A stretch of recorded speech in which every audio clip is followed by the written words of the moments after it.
Vikings fans, you are listening to the Purple People podcast. My name is Kyle West. I am accompanied by Adam Carlson, I am here. Kyle Smith. Hey, yo, what's up, guys? Hey guys, thanks for listening to us. We got to do a real quick apology here before we get into the meat and potatoes of the show. Last week's episode, for some reason, got cut off on YouTube, and I'm not 100% sure what happened with that. Our tech guys were struggling, sorry. And by tech guys, Adam means me. That is my duties. So not sure what happened, but we will try to avoid it, and hopefully you guys get a full podcast this week.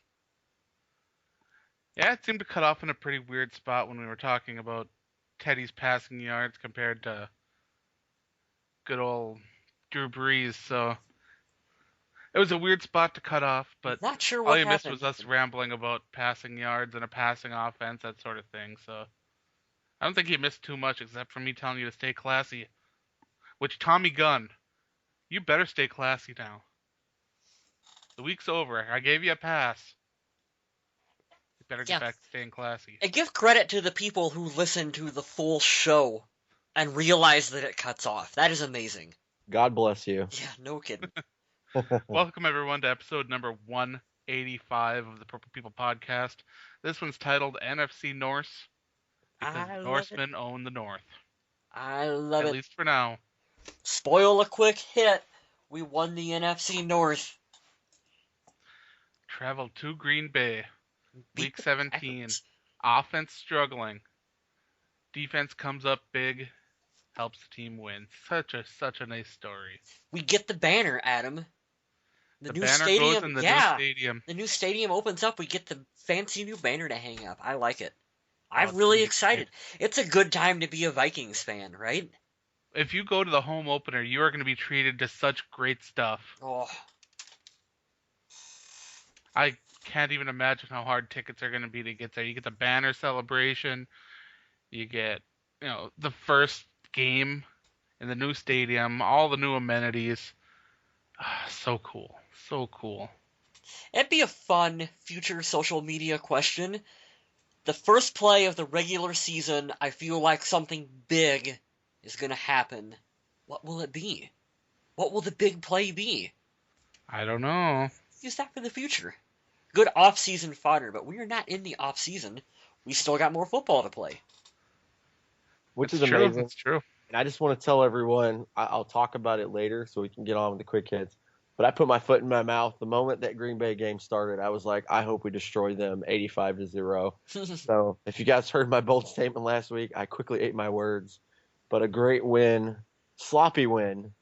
But we damn sure went to Green Bay and took the North from the Packers. That's the best thing that you could ever hear. So nice. Zimmer getting his first win over Green Bay as the head coach. The Green Bay Packers getting swept on their home field against the NFC North. I read some stat that the last time that happened was like 1963. Oh, yeah. Yeah, so it's been a long time. It's really amazing. Mhm. Adrian Peterson captured his third NFL rushing title, beating out Doug Martin by 83 yards. In fact, entering Sunday Night Football, Adrian Peterson had already had the rushing title on lock. So everything was just a bonus from that point. Whatever he tacked on was just bonus yardage. It was all on lock. All on lock, yeah. We love those shirts, not. Wow, you just bore-added that one. This suit is black, not. Not. Sometimes there's sarcasm, other times just not. Just none. So with the Vikings going in to Green Bay,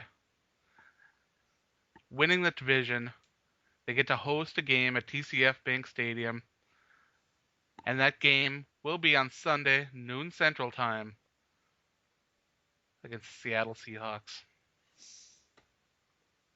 So I'm really excited because I told you, I didn't tell everyone on the podcast, but I told the guys last week, I'm deploying soon, and I was supposed to leave this weekend, and I am not now.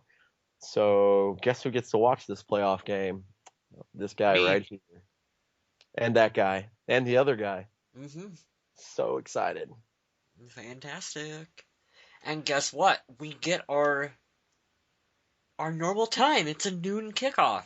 Isn't that what everyone wants? No prime time. We'll just like squeeze in at noon and beat the Seahawks and keep We on watch going, right? the Keep on Browns. From going. what I understand, the weather at that game is not going to be pretty, so don't expect an airing it out kind of crazy game. It's going to be ground and pound, and I think that plays a little bit into the favor of the Vikings. We got snow, we got ice, we got all kinds of elements coming this way, so it will be fun. I am really just thrilled that the season is still continuing, whatever happens. I'm just so excited that the Vikings are still playing. Absolutely. And about the Vikings playing the Seahawks again, Minnesota has played the same opponents 4 times this year. Remember that the Vikings played the Raiders in the preseason and the regular season. And of those 4 games, Minnesota has won all 4 games after they've played the opponent the first time. So Yeah, buddy, I like that stat. you can come up with weird stats for anything. Mm-hmm. And there's one. It's definitely one of them. Week 16, can barely remember it now. But I do remember that Blair Walsh kicked a lot of footballs to win the NFC Special Teams Player of the Week award. Mm-hmm. Game ball from me. He had a great game. I believe it was 5 for 5 on field goals with 2 from over 50, and then 4 for 5 on extra points. That's correct. And you know what? Captain Munnerlyn, Adam, he won the Bridgestone Performance of the Week for Week 17. Captain Munnerlyn, you get the free tires. You know, it's nice to have a veteran on your team because when you have a play that isn't blown dead, and you still have a guy playing the ball, going for it, the rest of the Packers players on that fumble that Everson Griffin got to Aaron Rodgers, and Aaron Rodgers pushed the ball forward rather than throwing it. Every Packers player thought it was an incomplete pass. They stopped. They all stopped on the field. It's like there was a pause in that play, and Captain was the veteran who came up, and like you said, he scooped and scored when everyone else hesitated, and that's exactly what you want from a veteran like Captain Munnerlyn. Yeah, the rest of the players on the Packers team were standing up, just looking around. Aaron Rodgers was the only one really getting back and trying to stop him. Mm-hmm. It was pretty amazing. It's like they thought the tuck rule was still like an actual thing that exists, and we're like, oh, he was tucking the ball. That won't Well, count. most of the time when you see the ball go forward and hit the ground, you think, okay, it's an incomplete pass. Mhm. But there is that rule that you can't push a football forward because that's a fumble.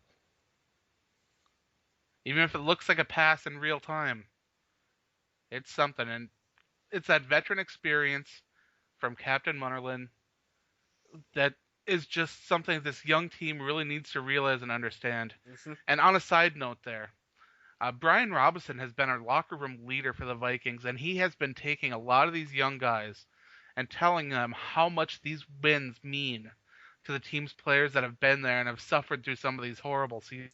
Mm-hmm. I loved it. Teddy talked about it in It's his so good interview. to see him taking it. Oh, Go I'm ahead. sorry. We have a slight delay. I didn't mean to interrupt you there. I saw that Teddy mentioned it, and then if you use the Viking app, you can check it out. You can just see how fired up he is. Him and Chad Greenway are really good teammates. I think they're only a year apart from when they joined the team. So for guys that have been around through the Gus Frerots, the Brett Favres, the Christian Ponders, and now the Teddy Bridgewater era, to see how much like these wins mean to them because they're not going to be playing that much longer. They're like fired up about it, and they take so much pride, especially when Zimmer came around. It's like, hey, we're gonna win, and we're gonna earn these wins, and you're gonna enjoy it because you're gonna want it. So I love that. I love that what you're talking about. It fired me up watching it. So if you guys get a chance, check out what Adam's talking about and go watch the video. Absolutely, absolutely. We did get a little bad news out of the game, though. Tight end Rhett Ellison, torn patellar tendon, messed up his knee, will require some sort of treatment. It says here 6 months of recovery time, but that is not definitely a situation where you can put a finite amount of time on a recovery. It will take him a long time to get this under control, and we don't even know if he will miss any time next season. Either way, Red Elson is a guy that I do see the Vikings investing in long term because of what he can do for the team, and I hope he gets a full and speedy recovery. Oh yeah, definitely. Rhett is a very underrated player, I think, for a lot of fans out there because you don't really hear his name called too often for flashy plays. He's not going to make an ESPN top 10 plays of the week, but Rhett is the guy that's out there doing a lot of the dirty work for the Vikings. He's out there blocking. Occasionally they'll throw, passes his way. I think he's underrated, honestly, in his pass catching abilities. He's a big part of this Minnesota Vikings offense, and to have him be gone, that's a pretty big blow to this team. It really is. So I hope that he's able to come back and come back in full force next season for the Vikings. With him out, we'll need Zach Line, Michael Pruitt, those guys to step up. Definitely. Right guard Mike Harris has expressed an interest to stay with the Minnesota Vikings on a long-term deal. Harris will be a free agent after this year, and I know that I keep saying this almost every week when there's a player that is going to be a free agent, but it is so nice to have these players wanting to stay in Minnesota. That is just what me and my friend Mike were talking about yesterday. Is that it's so cool that you've got guys that they want to stay in Minnesota. We haven't had that in a long time. Guys want to be here. That's a good sign. Good sign, guys. And Mike Harris has been having an amazing season. Mm-hmm. There's a lot of rumbling through Vikings Twitter, and I've been kind of, I admit, instigating a little bit of it when I see people talking about moving Fusco back to right guard and then having open competition for the left guard position. Honestly, I think Mike Harris has done a great enough job at right guard that he has earned the spot, and maybe it's up to Fusco to figure out what's going on there at left guard and Mm-hmm. get things under control, because what him and Matt Khalil have is not on the same page Mm-hmm. at all. Nope. Fans are impatient, but I think Mike Harris, by and large, has been doing fine. And sometimes you just got to stick with a player for a little bit longer to see what kind of a player they're actually going to develop into. So I'm fine. I hope that he's able to strike some kind of cap-friendly long-term deal with Minnesota. Absolutely, absolutely. Adrian Peterson left Sunday's game with a back problem. He ended up returning to the game Mm-hmm. on a very, very short amount of time there, but X-rays have come back negative, and Coach Mike Zimmer expects him to be ready to go against Seattle. Mm-hmm. We got some And updates on Ragnar. have at her. Okay, sure, I will take it. I'm sure everyone's seen that before the Packers game on Sunday. I think it was Fox Sports that It was. posted a video of our former, keyword here, former mascot Ragnar. He was out there. He put on the cheese head, and he said, "Go Pack, go." And I don't know what he was trying to accomplish, but Douchebag. pretty much everyone was like, "Why don't you just go away at this point?" it really had the opposite effect of whatever he was thinking was going to happen. So Well, I think that he thought he was going to get a paycheck from Fox, which he probably did, I'm sure he did. and he also got a chance to kind of rip on the Vikings organization that didn't give him what he was looking for or really want to negotiate for him after he saw they saw his first sheet. So Who negotiates with a mascot? I mean, is that not the stupidest thing you've ever heard? he got paid $1,500 per game to stand on the sidelines and dance. Do what I would do for You got free. paid $1,500 to be on the sideline at the Vikings game. You know they wouldn't have to pay me a dime. All they'd have to do is let me in. Yeah, I know. That's the reaction of most fans. I guess think he's of all also fans. upset because the Vikings said they'd bring him back one time this year to kind of honor him a little bit for Well, his who gives contributions for the team. And honestly, I think that he has definitely burned that bridge because I don't see him coming back anytime now. No. I really don't. And I kind of expect this to be the last time we talk about Ragnar on the show, right? I hope so. Like, I All I have know is a. that Randy Moss was not pleased. Oh no, he was pretty irritated, as we all are. And you know what the worst part is? We I think we all agree. We all supported him, and we're like, man, that's kind of a bummer. And then he does something really stupid and douchey like this, and we're like, well, we can forget you like third grade math. So I'll see you later, man. Have fun in Green Bay. How'd that work out for you yesterday, by the way? I don't get the humor of the situation if it was a joke. yeah, I don't either. Like, I'm completely lost as to what he was trying to accomplish. A lot of fans are calling it the curse of Ragnar. You know, we've had some really hard years in Minnesota, and it seems like all of a sudden, now that he's gone, Ragnar's curse is lifted, and the Vikings have won the NFC North, and we have like an actual head coach, and we're in a positive direction. So maybe he needs to just stay far away from the team. I don't think I he don't should know. show his face now. He probably wouldn't be welcomed very warmly. I don't think so either. Judging by the number of people that like him on Facebook, I'd say that he's not a very popular guy anymore. I have one more quick hit, guys, that we can add in for the show if you guys want. Oh, go right That ahead. matters.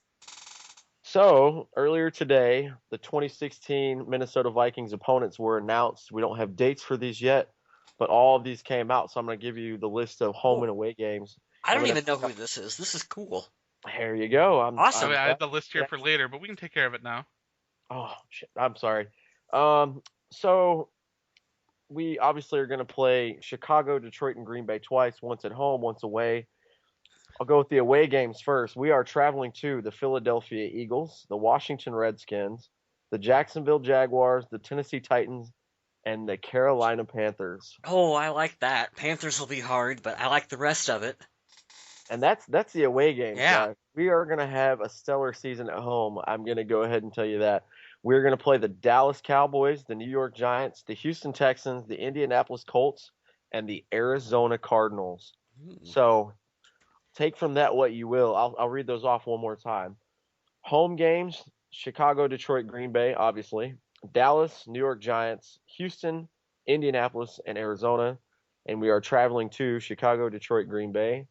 Traveling to Philadelphia, Washington, Jacksonville, Tennessee, Carolina.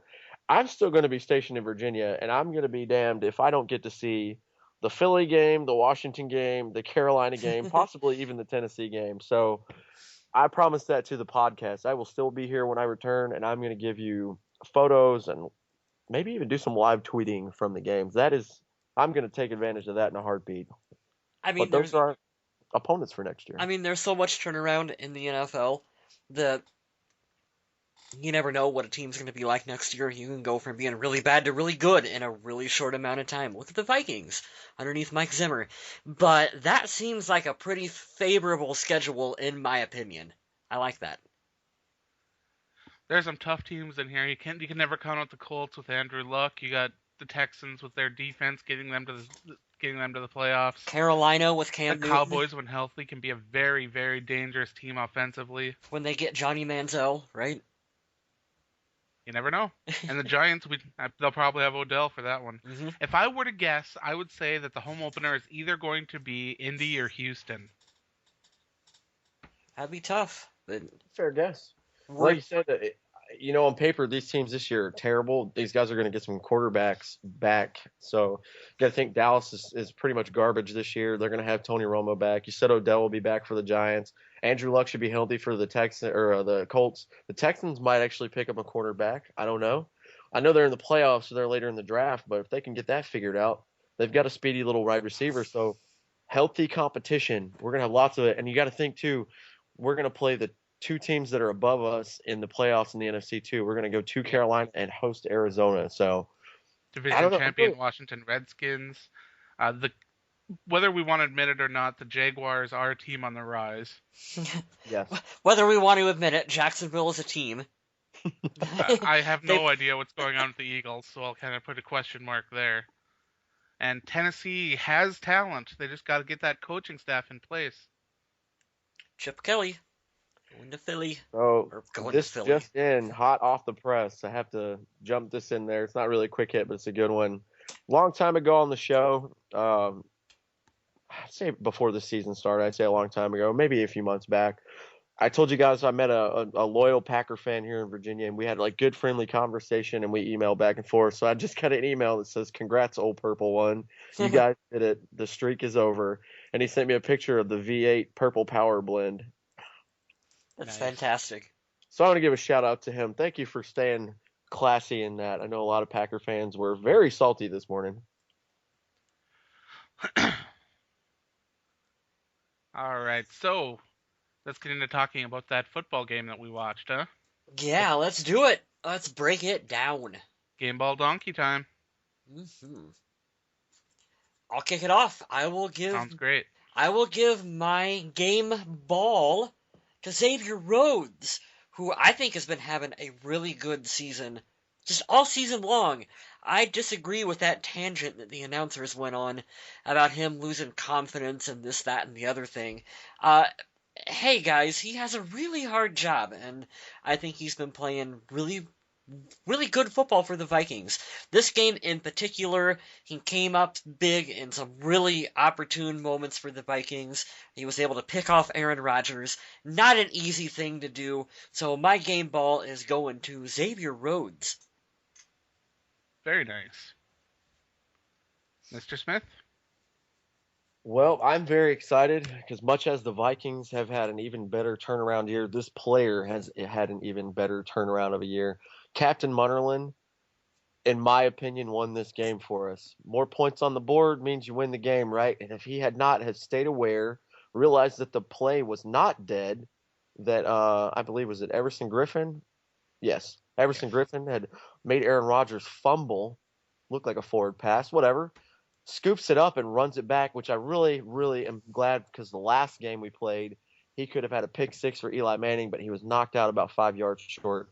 Scoops this up and scores a touchdown and puts us up and got us our final points for the game. Captain Munnerlin, what a veteran heads up, awesome play. Thank you for that. You have had a very good season. I'm glad you adapted to Mike Zimmer and the team effort. And the fruits of your labor have paid off, sir. Game ball from me, Captain Munnerlin. Such a tough one for me. Because I love that Griffin got some pressures, but he was also against a really out of position player on the Green Bay offensive line, and I felt he could have done more, especially later in the game when Aaron Rodgers was having way too much time in the pocket, so I can't really go there. Anthony Barr was all over the field having a good game, but and Eric Kendricks was flying all over the place making tackles. But I'm going to end up going with Adam Thielen.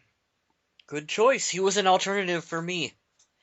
Fantastic. That fake choice. punt was awesome. Yeah. He ended up having 2 rushes for 67 yards, tied for the team's leading rusher. He did leave the game with an injury, and I don't have an update on his condition. Hopefully we can get that information out to you guys on the Twitter or the Facebook. The Book of Faces. But Adam Thielen has been just taking snaps away on offense, making big plays on special teams. And as we've said earlier in previous episodes, the fact that he's taking these trick plays away from guys like Cordero Patterson, Jarius Wright, shows a lot of the plans that the Vikings have for him in the future, I believe. So it's great to see him getting involved. Great to see him pulling off these plays. And it's also awesome the team has so much faith in him. I want to give an honorary shout out. My game ball obviously had to be something real and positive, contributing to the game. But it didn't have to be. I mean, did anybody see Sharif Floyd catch that ball from Aaron Rodgers and wave it back? Yeah, Oh yes, that was the best part of the game. Let's be honest here. I mean, Sharif Floyd showing off his receiver skills on the sideline. Aaron Rodgers had to throw it away because we had so much pressure on him this week. And you know how the guys get the first down and they make sure to throw their hand that direction of the field. Well, Sharif Floyd kindly let Aaron Rodgers know that that was out of bounds and you are going to stay where you're at. And it was hilarious. So shout out Sharif Floyd. That made me laugh out loud. Yeah, I had asked our Twitter followers that, like, someone please make a Vine of that, and sure enough, just immediately afterwards we got it, and you just watched that on loop over and over and over again. It was so funny. That was one of the highlights of the games for sure. I will go ahead and just jump right into my donkey. I'm gonna give mine to Andrew Sendejo, who has a fun name to say out loud, Sendejo. But I thought that he's just all year he's been kind of out of position and he's missing on tackles. And to be quite frank, he's a liability out there on defense. And the other team's offenses know that and they pick on him. And it stands out. He stands out as a weak link on this defense. And we know that he's a pretty good player on special teams. But just out there and being this part of the Vikings defense just really isn't, it's not working for me, Adam. And I'm just not feeling it. And I think he's going to be a guy that will be replaced for Minnesota coming into the 2016 season. I think he'll be replaced in a starting capacity, but Mm-hmm. I'm not sure he's going to leave the Vikings. I think he's too good of a contributor on special teams, and I actually don't mind him in a backup reserve capacity. But as we've said in the past, as a starter, I don't know. It doesn't work as a starter. I'm right with you on everything you just said, but starting, no. Just please no more starting. I think he'd be a great guy, like a rotational guy, but I 100,000% agree. I don't think he's up to that level yet. He still makes a lot of very careless mistakes, and they cost us, and Mm-hmm. more than a few scenarios. I don't know how he doesn't get yelled at during the meetings. I'm sure he does. Big hits are nice, but you got to make the tackle. You got to bring the guy down. And we all know that Mike Zimmer would rather have the tackle as opposed to the big hit. Because that's what he preaches. Fundamental football. Just go out there and play True. fundamental football. Mr. Smith, I really absolutely hate giving this one away because he's been playing great. But I'm gonna go ahead and get the elephant out of the room. Teddy Bridgewater, don't ever throw the football with your left hand ever again. I'm going to contribute a lot of this to the offensive line. He was running around a lot, but Mike Zimmer said it in his press conference. If you didn't get to watch the game, you see the highlights. Teddy was very anxious this game, and you could tell he was nervous. He wanted to win, but he let his nerves kind of get around. Hey, I kind of saw a little bit of Christian Ponder in him, and I hate saying that. He left the pocket early quite Mm-hmm. a few times.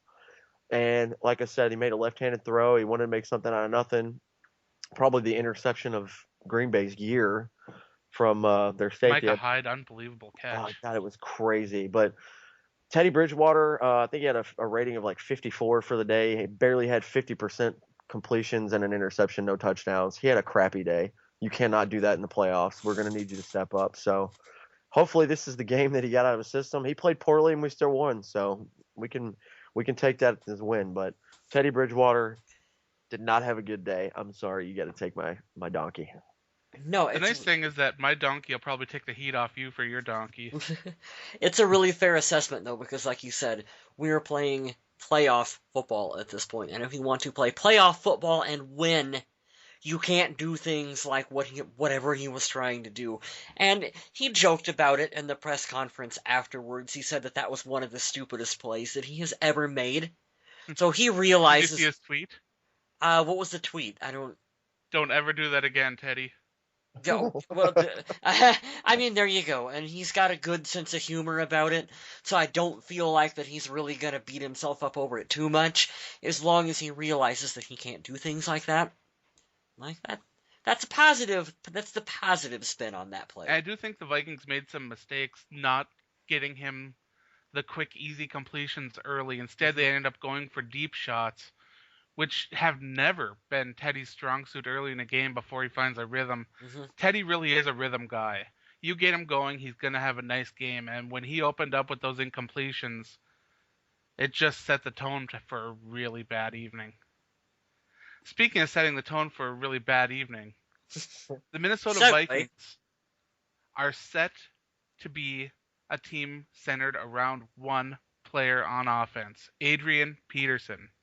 This player needs to get things done. When you are sacrificing having your quarterback working out a three-step drops or the shotgun or something like that to focus your team around a running back, that running back has to do better than 19 carries for 67 yards, especially when all the offensive linemen are there basically as run blockers. The only real pass blocker on the offensive line is Matt Khalil, and he has struggled this season, especially against stunts and exotic pressures, especially from linebackers as well. For the Minnesota Vikings, Adrian Peterson needs to do better than 67 yards on 19 carries. If he wants to be the centerpiece of this offense, he needs to show up. He needs to take some of the pressure off Teddy Bridgewater. And Teddy taking those deep shots should have opened things up a lot more. And these road grading offensive linemen should be able to open things up, but things just were not happening. Adrian Peterson, I know you were the only offensive player to score a touchdown in this game, and it's not popular to pick you as the donkey because of that. But it's just you are the guy that's responsible. You're the veteran on this offense. You're the guy that's supposed to take the team and say, okay, let's do this. Teddy, let's go wreck things together. And 3.5 yards a carry for a long of 10 yards, it's just not, it didn't work. Mm-hmm. Especially when you see a guy like Jerick McKinnon, Jet, who, when his number is called, they're able to move him all over the field. They can move him out at receiver, they can have him at running back, and he was getting pretty decent production when he was on the field for the Vikings. And especially if Teddy was able to connect with him on that long pass that you were talking about earlier in the game. So I agree with you, Adam. The entire Minnesota Vikings offense stunk in that game. Mm-hmm. There's no way around it. The Vikings needed some trick plays and and magic to keep the ball. The time of possession, I gotta have the stats here somewhere. Here it is. Green Bay had the ball for almost 36 minutes compared to the Vikings 24. It was lopsided. The Vikings are supposed to be the team grinding out the clock. The Vikings are supposed to be the team that can ground and pound. There were Vikings defensive players on the sideline throwing up because they were on the field so much, working so hard, because the Vikings couldn't pick up a first down with Adrian Peterson on the field. That shouldn't be the case. I know it. I thought you were going to pick Ragnar for your donkey, Adam. Eh, We already covered Ragnar, so I figured why not. Nah, you know what? Give that guy any more attention. He's like a pimple. Pop him and move on.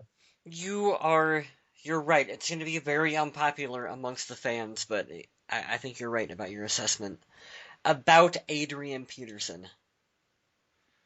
It's hard because, well, like I said, he's the only guy that found the end zone. Mm-hmm. But, what a mess. What a mess. So we mentioned Teddy Bridgewater's stats. He threw the ball 19 times, which not very many. Completed 10, 99 yards, 1 pick.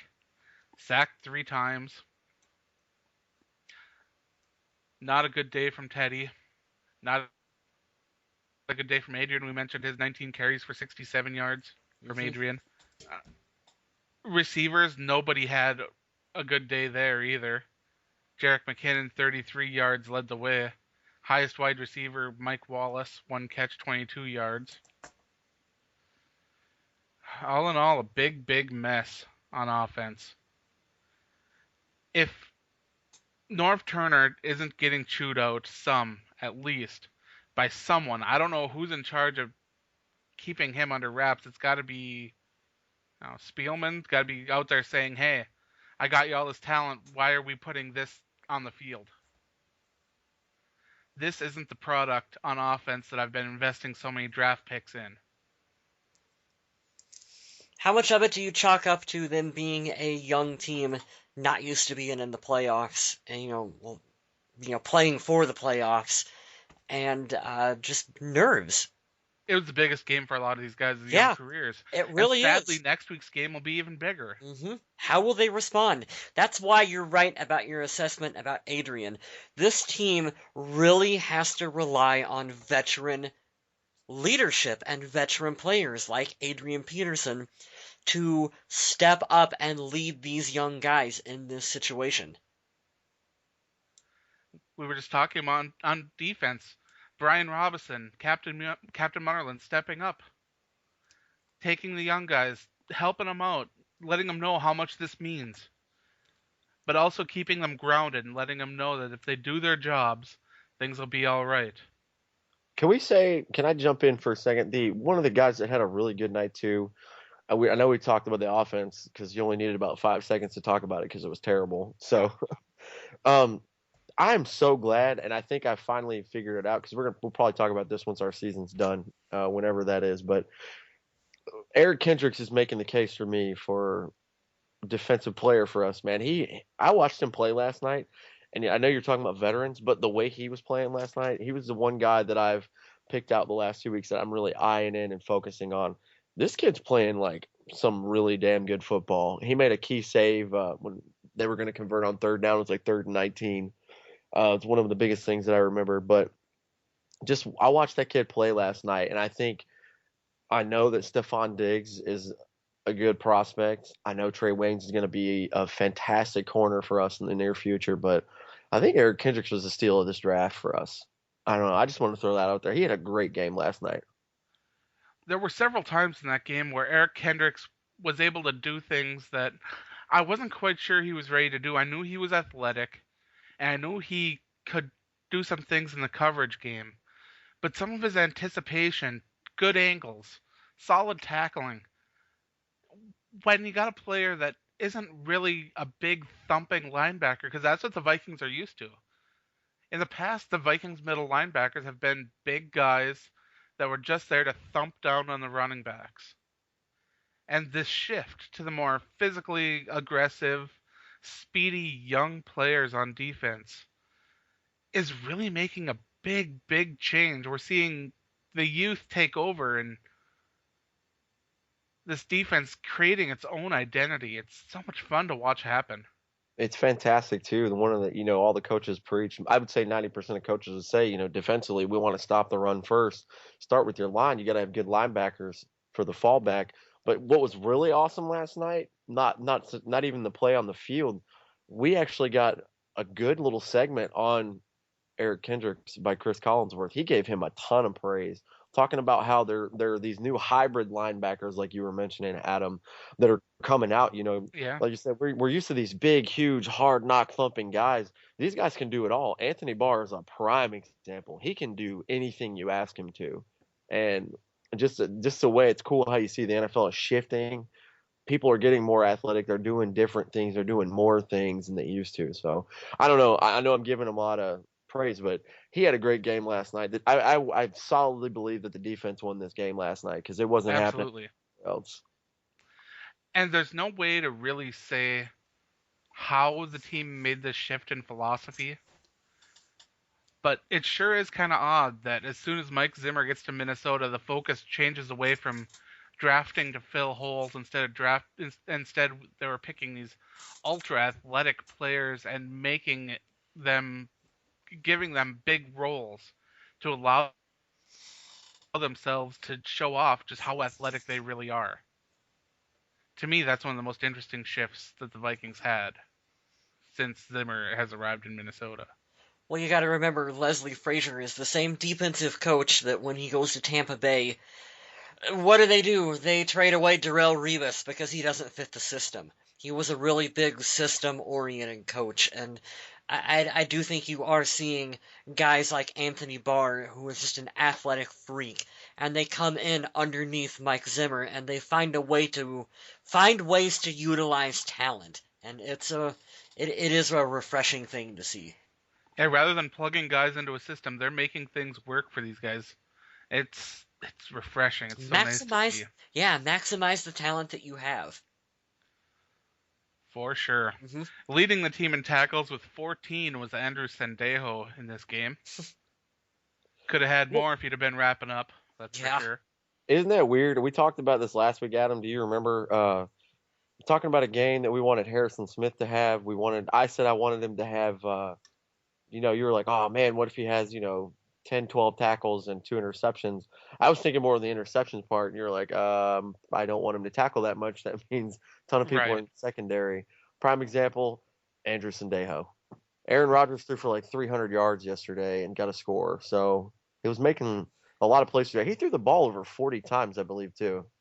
44 times through the air, yeah. You don't want your safety having those kind of tackle numbers. That is bad. Very surprised with all these numbers that we won this game on paper, and I think that they said I forget who it was. I was watching an interview. It's one of the NFL Network guys. They were sitting around right after the game doing a review like we're doing now. They were saying, could you imagine if we went back in time yesterday before the game and told Mike McCarthy that Teddy Bridgewater is going to have 99 yards and a pick, AP is going to have less than 70 yards, and your kicker is going to strip the ball out of Cordero Patterson's hand on a very lengthy kickoff Oh, return, and you're still going to lose? He would laugh in your face, but somehow it happened. that defense, though. Oof, That defense. that defense All is right, fierce. so during this game, Green Bay Packers ran 75 offensive plays. The Minnesota Vikings, 49. Wow, really? It's insane. I don't even know how to express that. These kind of things against the Seattle Seahawks will not result in a win. You're not going to get that lucky 2 weeks in a row, that's for sure. No, it's definitely not happening. We mentioned the Everson Griffin sack fumble, which was pretty sweet. Sharif Floyd got to the quarterback once, brought him down. Good to see. Anthony Barr did the same, with Tom Johnson splitting credit for one with Harrison Smith. Otherwise, we saw a lot of gassed defensive players throughout this game because they were on the field a long time. Probably a lot of vomit on that sideline from guys that just got absolutely worked. And if the defensive players weren't on that sideline just giving it to the offense, then they're better guys than I am because I'd have been furious.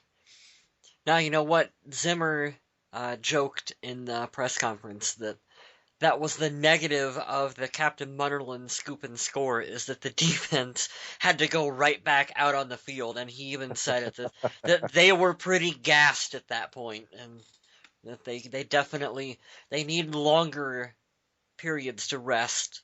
The offense needs to get more done so that the defense can rest and continue to play at a high level.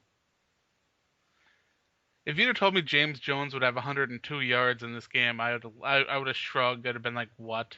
I don't even know who James Jones is. Right? I mean, come on, that's how stupid that Hoodie stat is. Yeah, The hoodie. who cares? making a fashion statement. Good for you, dude. All right, I got a question for you guys. Why do Vikings fans seem to hate John Kuhn? I don't. Of all the Packers to Hey. hate, he's the one I hate the least. I don't hate John Kuhn. Why do people hate John Kuhn? I don't know. I don't have an answer, Adam. I don't know. I'm kind of jealous. I think the jealousy is probably why most people. I personally don't hate him. I mean, I hate all Packers equally the Mhm. same. So, but I think it's a rally. Like with the Carolina, they go Luke when Luke Kuechly makes a tackle. Same thing with Green Bay. When you got that guy that just everybody roots for. I don't know. I guess that would be something if I had to take a wild shot in the dark. But I hate every Packer the same. So I don't know. And I still can't believe that the Packers' leading tackler was Jake Ryan. He sounds like someone out of a John Hughes movie. It's just crazy. We talked about the CPAT strip, and the one thing we didn't talk about there is, when the kicker pulled it out, Patterson went over to the sideline, and later the camera kept showing him on the sideline laughing, and Vikings fans on social media were absolutely exploding over this. Told you. If he's not gone next year, I want to hear why he's still on the team. Now, from what I understand, there were some players on the sidelines there making some jokes and I guess trying to keep his spirits up, but when you're in a game for the NFC North title and you he did almost break it. He did. Hmm. But the kicker got his hand in there and got it out. You got to kind of go back to the sideline and be like, "Oh man, I got one opportunity to return a kick. I did a pretty good job, but what I did resulted in giving the Packers the ball instead of the Vikings in good position." Some introspective stuff. Now, I don't want to see him like crying on the sideline or anything, but at And least kind of think about what you did. crying in the fetal position. We don't quite need that level. But, No, I love quoting Jim Mora. Coulda, shoulda, woulda. I mean, if he woulda returned that for a touchdown, he coulda been in line for a game ball, but guess what? He didn't. So, like you said, maybe don't look so excited when you're on the sidelines in that situation, considering you got the ball stripped from you by a kicker. That's not really that's not a good thing, Cordero. no, not at all. Next week, the Minnesota Vikings will host the Seattle Seahawks. Seattle is getting some of their star players back. There's even a chance that Marshawn Lynch could be back. Yeah, I think he's pretty much expected to be playing this Sunday, right? That's kind From of what I hear, there's that's a what pretty I've good heard. chance. Yep. Going to be one heck of a fight. The Vikings will need to play much, much better offensively if they want a chance at this game. Great to see the home crowd at TCF Bank Stadium getting another game, though. Hmm. It's also good for, and I know this is one of the things that fans don't even think about, but with the Vikings getting the new stadium there, being able to prove, hey, we can make the playoffs, we can bring extra revenue into the community by hosting a game. I know it's one of those things that's overlooked by fans, but anytime you can host a playoff game, that's revenue in the city's pocket. Oh, totally.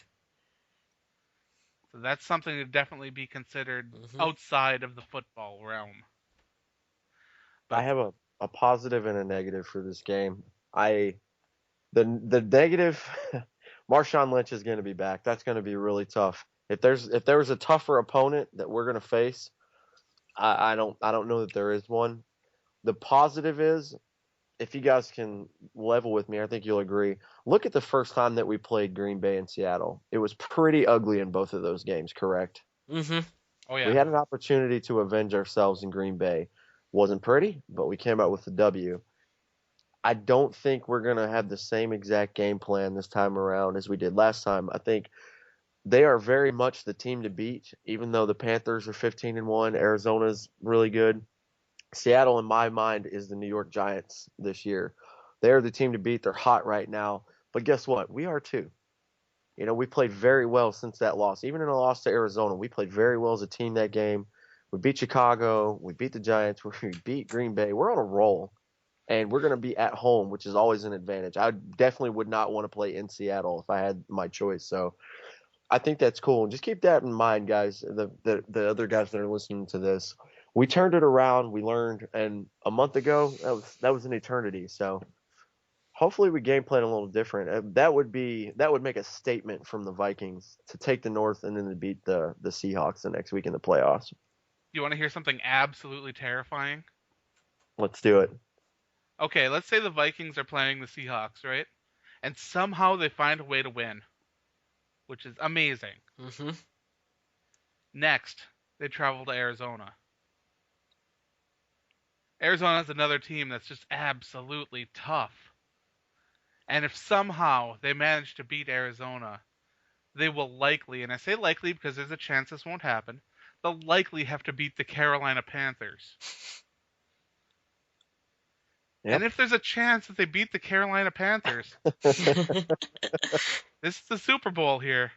You're talking the AFC champions, which, if I was a betting man, I'd say it's going to be either New England or Pittsburgh. I think it's That gonna be road Denver, to the but we'll big get to that game later. is That's brutal. that's a crazy task. If you gotta keep being positive though. Carolina's beatable. Atlanta showed that. Arizona, I mean, come on.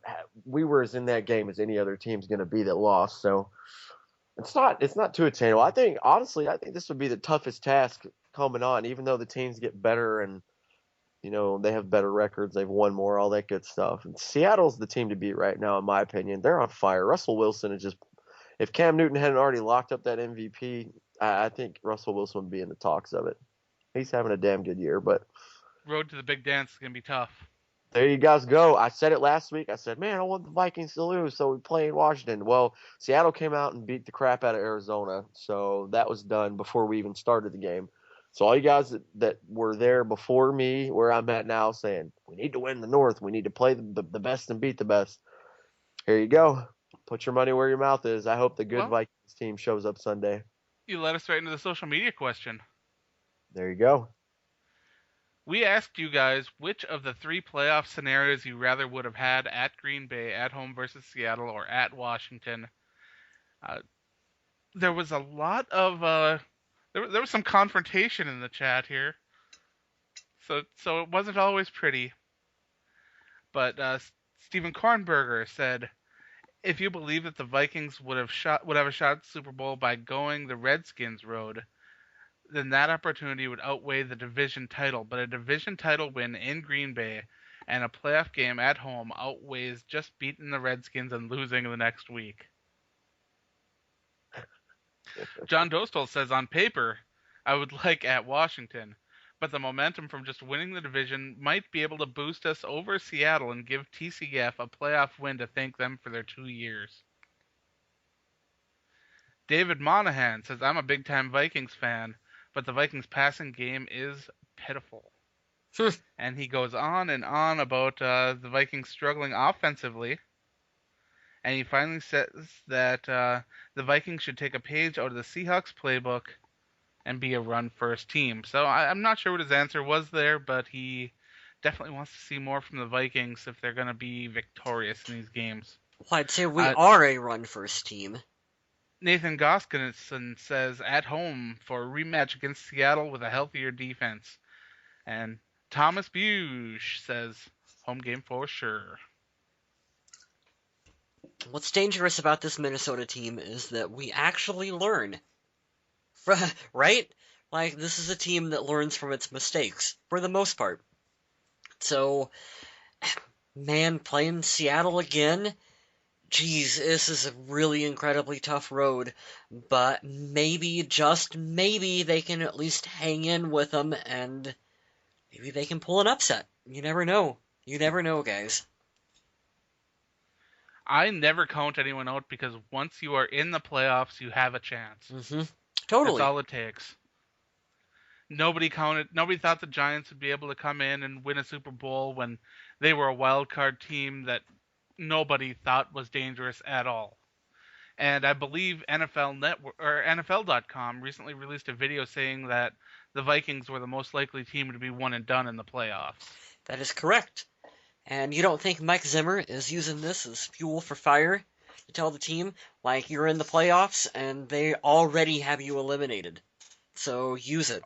It's motivation. You are not going to see any media love for the Vikings this coming week. None. So use it as motivation. Next week, our social media question, which we'll post up here probably, I don't know, whenever the guys here do it. For the Vikings to beat the Seahawks, which do you think is more important? Does Adrian Peterson need to rush for over 100 yards, or does Teddy Bridgewater need to throw for over 250? Be interesting to hear what you guys think on that one. Yeah. That is a fantastic question. And I don't know if we've got a bold statement from Mr. Smith this week, but we'll check in and see if he's got one. I do. I'm going to toot my horn. I'm going to go ahead and give myself a little praise. It just much like our victory over the Packers, it was ugly. It didn't go as planned. I think one person on the show said we were going to finish 11-5, and I think his name rhymes with Kyle Smith. I just wanted to say I'm super proud of this team. I'm glad that we won the North, despite me backdooring and being a cheapskate last week. I'll totally eat my words and eat crow. I don't know, man. I'm just ready and happy to celebrate an NFC North title. We haven't done that since Brett Favre, and Green Bay has owned this division since 2002. So I think it's a statement. And I don't care how we got it. I don't care that they don't have Jordy Nelson. I don't care what their excuses are. They lost all 3 home divisional games, and we went 5-1 in this division. And this division is not a gimme like people would say the NFC East is or the AFC South. So, congratulations. I'm really excited that we did go 11-5. So let's shoot for 12-4 next year. My prediction this year was 9 wins, so they definitely blew me out of the water. In the best way possible. Don't you love it when you're wrong about stuff like that? I don't mind being wrong in that case. I expected to see the Vikings improve, but I didn't see them making the postseason, winning the division, anything like that. But this team, I don't know what it is. I There's sent a something special here, and there are pieces that still need to come together and click, but it sure is nice to see. I sent it out on Twitter. It's a pretty good rebuilding season for the Vikings this year, right? Yeah, your Dr. Evil rebuilding quotes there. Rebuilding, yeah. Yeah. So nice, so And nice.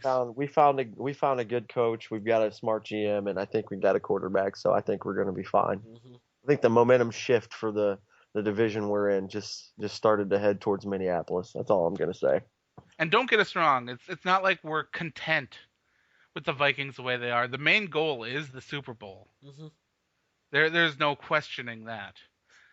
But to see this young team develop the way it is so nice. And we know that the Vikings will be contending for the division for many years now. But man, that ring, we want that ring. We want that Super Bowl banner. NFC North Championship banners are great. Super Bowl champion banners. Oh, that's what it's all about. It's going to happen, guys. Hopefully, hopefully. That's all I have for this week. Do you guys got anything else you want to add in? I've got nothing on my end. I think Mr. West took a taco break, so on that note, we'll call it. Thanks everyone for listening. Head on over to the Facebook page. You can drop us a line there. We'll always be chatting. Twitter at Purple People Pod. The Kyles handle things over there. You can check out my work on the Viking Age and Undead Walking. I do my writing over there. I'd appreciate you checking it out. Reading a couple articles, maybe. I'd like that. Kyle West Photography, great place to go for gifts and some unique artwork. Kyle Smith, a great place to go for a good time. Call me. My number's 911. Oh, don't actually do that, folks. No, don't do that. And thanks for listening, and stay classy, Minnesota.